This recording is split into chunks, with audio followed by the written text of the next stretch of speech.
Et je serais heureux de le faire. Non, non, non, attends un peu. D'abord, dis-moi comment moi je peux t'aider. Pourquoi autant d'amabilité alors qu'on peut s'aider l'un et l'autre? Mais sans arrière-pensée, Sans arrière. Arrière quoi? je t'expliquerai plus tard.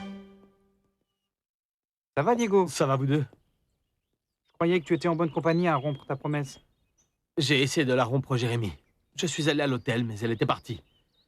Elle a reçu un message urgent de Mexico et elle a dû rentrer. Tu sais ce que ça signifie? Des problèmes? J'espère que non. À propos, Diego, ta sœur Daniela a appelé. Il faut que tu le rappelles. C'est urgent. Oui, oui, il y a des problèmes.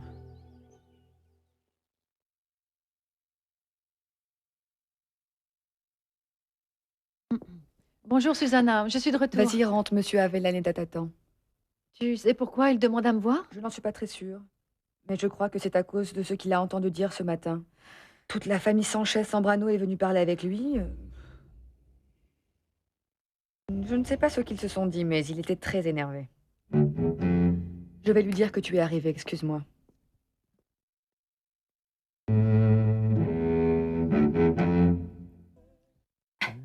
J'étais justement en train de penser à toi, Diego. En fait, j'allais t'appeler. Tu arrives demain, n'est-ce pas? Aujourd'hui, si, c'est possible. Ah, c'est très bien. Harold, s'il te plaît, c'est trop fort. Mais grand-mère, écoute C'est ça, trop écoute. fort. La messe de ton grand-père commence demain à 18 h. Après la messe, je veux voir toute la famille ici, réunie à la maison. Une autre réunion de famille? C'est que j'ai de nombreuses nouvelles pour vous, merci mon Dieu. Tout se résout de la meilleure façon possible. Grand-mère, tu peux me passer Daniela, s'il te plaît? Oui, je te la passe tout de suite. Et surtout, n'oublie pas, il faut que tu rentres aujourd'hui ou demain parce que la messe de ton grand-père est à 18 h. Je t'attends, mon garçon. Je Ah, t'embrasse. vas-y, passe-le-moi. Dis-lui que s'il ne vient pas à la messe, je vais être très fâchée. Oui, ne t'inquiète pas pour ça. Tiens, regarde ça. Salut, mon ermite. Harold!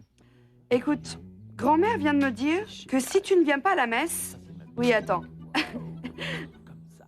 Attends 2 secondes. Grand-mère, il dit que demain, il sera le premier dans l'église, hein? Pour ne Très pas que tu bien. t'inquiètes. C'est vrai que c'est pas Diego, mal. mais dis-moi, tu étais où?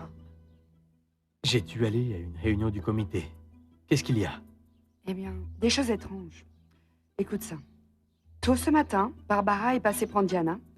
Et selon ta sœur, elles sont allées boire un thé et aussi se faire un spa. Tu en dis quoi? Ça ne te sent pas ridicule? De Diana, on peut s'attendre à n'importe quoi. Ça oui. Oui, elle est capable de tout, mais attends. Ce qui est bizarre, c'est que Magdalena attend à la porte. Et elle a vu que dans la voiture de Barbara, il y avait également ton cousin Fabian, ta tante Angela et ta sympathique épouse Bérénice. Je connais très bien Fabian. Et je sais parfaitement qu'il n'aime pas se faire vernir les ongles, ni même prendre le thé avec le doigt levé. C'est pour ça qu'on lui a demandé de revenir. Quoi? De quoi tu parles? Que Avellaneda a demandé à Paloma de revenir très vite. Bien sûr. Je te Non, parie ce que tu Harold. veux, Non, que tout non, ça est relié à cette Harold. brochette infâme Alors, qui est partie en voiture ce matin. Avec à leur tête Fabian aussi. C'est moi. Ce n'est même pas la peine de parier. Une fois de plus, ils en veulent à Paloma, Daniela. Une fois de plus, ils lui en veulent. Écoute, excuse-moi, oui, je te rappelle plus tard. Non, je ne peux pas y assister. Je me fiche qu'il s'agisse de la réunion annuelle de l'Organisation internationale du café. Je ne peux pas, parce que j'ai un congrès. Tu n'as qu'à y aller à ma place. Monsieur Elena Olivares vient d'arriver. Dites-lui d'entrer. Oui, monsieur. Je dois parler d'abord avec le ministre de l'Agriculture. Oui, avant d'aller assister à la réunion, bien entendu. Ce soir, retrouve-moi à la maison.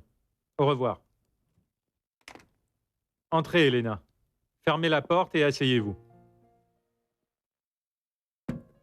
Je suppose que vous savez pourquoi je vous ai fait venir. Oui, je m'imagine. Elena, quand j'ai accepté de vous engager, vous et moi avions convenu de plusieurs choses, ce n'est pas vrai? Oui, monsieur. Alors, ceci ne va pas vous étonner. Nous n'avons plus rien à nous dire. Je suis renvoyée?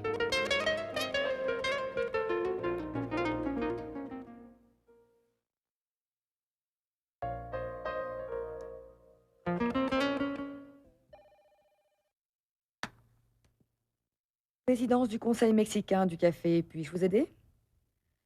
Non, en ce moment, il est en réunion. Qui le demande? Je suis Diego Sanchez Zambrano. Dites-lui que je dois absolument lui parler. Oui, monsieur, permettez-moi un instant. Je vais voir si je peux l'interrompre. Je veux que ce soit très clair, Elena, que ce n'est pas à cause de la famille Sanchez Zambrano. Si n'importe qui était venu me rapporter ces mêmes faits, ma décision aurait été exactement la même. Je ne suis là pour personne, Susanna.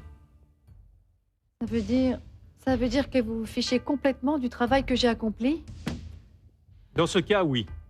Malgré les excellents retours qui me parviennent sur vous, je ne peux pas passer outre cette fois. Que vous est-il arrivé, Elena? Vous saviez parfaitement que vous ne pouviez pas vous approcher de Casablanca. Pourquoi ne pas me l'avoir dit? Mais parce que non. Parce que je devais faire mon travail. Parce que vous êtes mon patron et vous m'avez demandé d'aller à cette hacienda. Je ne pouvais pas venir vous dire d'envoyer quelqu'un d'autre parce que j'avais peur de rencontrer Diego, s'il vous plaît. Tout ça aurait été ridicule, monsieur. Ne vous inquiétez pas, monsieur Avellaneda. J'assume ma responsabilité et les conséquences. Je sais que vous êtes très fâché de ce qui est arrivé, mais je suis sûre que vous auriez été encore plus fâché si j'étais venue vous consulter à chaque étape.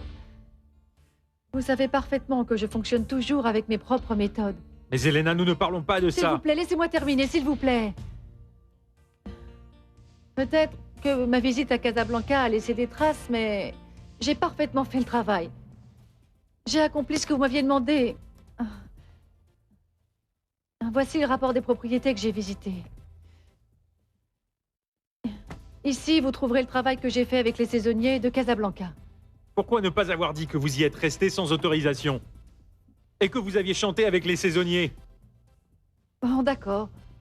Je reconnais que mon professionnalisme était de sortie ce soir-là, mais tout ça s'est passé en dehors de mes heures de travail. J'avais déjà terminé mes tâches quand j'ai retrouvé les saisonniers. Mais si vous aviez terminé, vous auriez dû quitter les lieux immédiatement. J'ai été saisonnière. Imaginez ce que j'ai ressenti quand j'ai retrouvé mes compagnons. Dans ce village, dans cette hacienda. Là-bas, à Casablanca, je n'étais pas l'employée du conseil, j'étais une simple récolteuse de café qui, après 2 années, retournait sur place, sur ces terres. Je sais que pour les Sanchez Zambrano, ce que j'ai fait doit paraître horrible et punissable, que je puisse avoir bu avec de simples saisonniers. Mais pour moi, ça a été comme un jour de fête, une chose que je devais célébrer. Je suis retournée voir mes amis, les hommes et les femmes qui, depuis toute petite, m'ont accompagnée sur toutes les routes, dans toutes les propriétés, les gens avec qui j'ai partagé mes angoisses, la faim, la fatigue, et avec qui j'ai aussi été si heureuse. Je ne m'explique pas pourquoi vous aussi, ça vous paraît punissable que je sois restée célébrer ce moment avec ces gens-là, qui, de la même façon que les Sanchez Zambrano, monsieur, représentent le monde du café que nous engrangeons et que nous exportons. Je comprends, Elena. Mais vous, en tant qu'employé du conseil, vous êtes resté dans une propriété privée sans aucune autorisation.